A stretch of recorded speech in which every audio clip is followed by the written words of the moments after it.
Pagkat nakita ni Hor o ni Aaron, may lang leader, ikapoy na, ikuwas na ang bato. O ipalingkod lang ang leader. Ang leader, lingkod-lingkod lang. Huwag trabaho.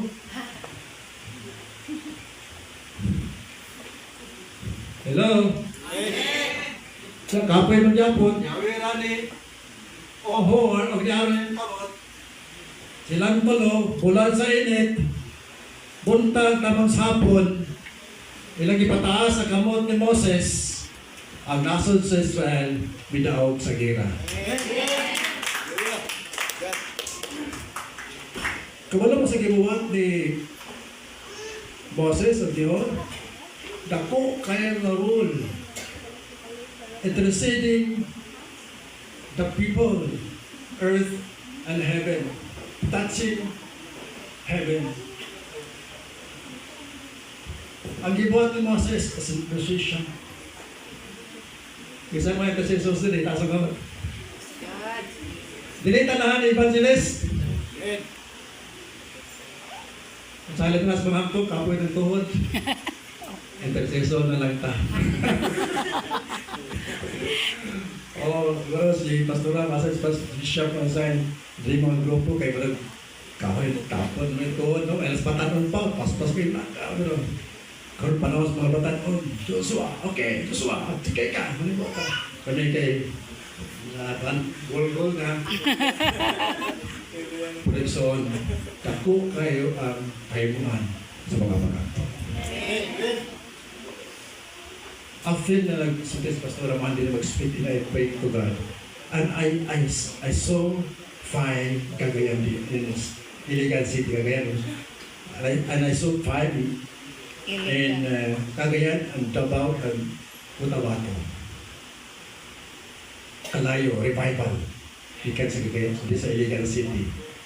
Amen. Iligan City, Cagayan, Davao and Cotabato.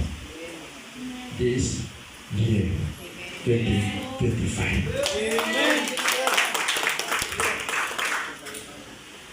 Isa lang ang buhatong sumalang sa Diyos. Ipataas ang pangalan.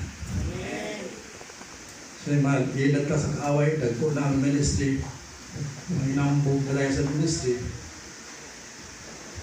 kakalag members, ka-apply mo yun. Kung mo kitilain utang na pasulong ka ipataas ng Ginoo ng Diyos, kung di ato. Walay lumba, walay panagkanay. Lumba o pagpaubos. Amen? Di lumba sa paghinambugay.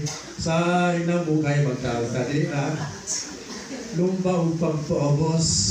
The more tayo bless the Lord, the more tayo become humble kaya sa tubangan sa Diyos. I tell you, you will always win the war. Amen?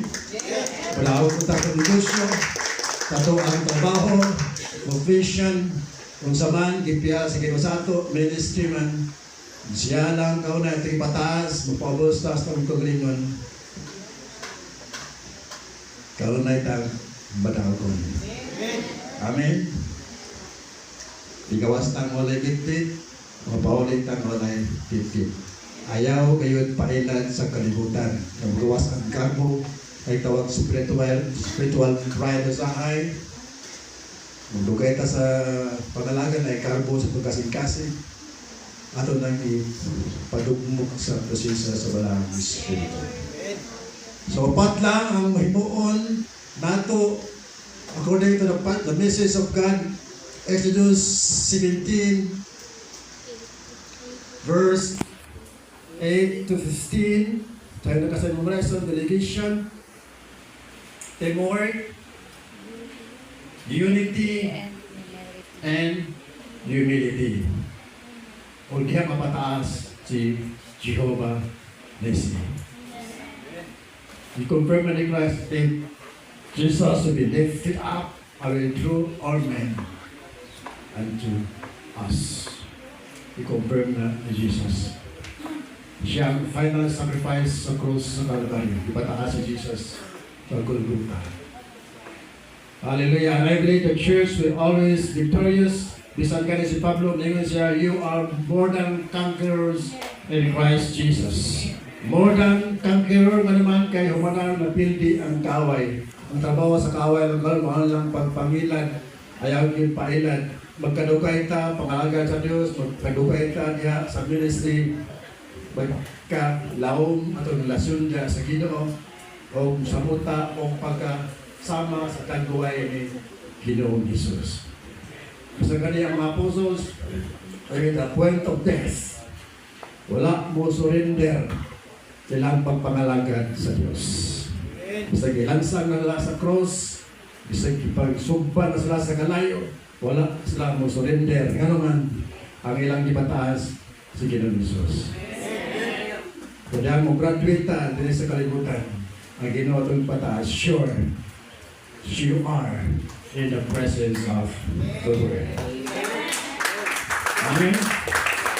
Hallelujah.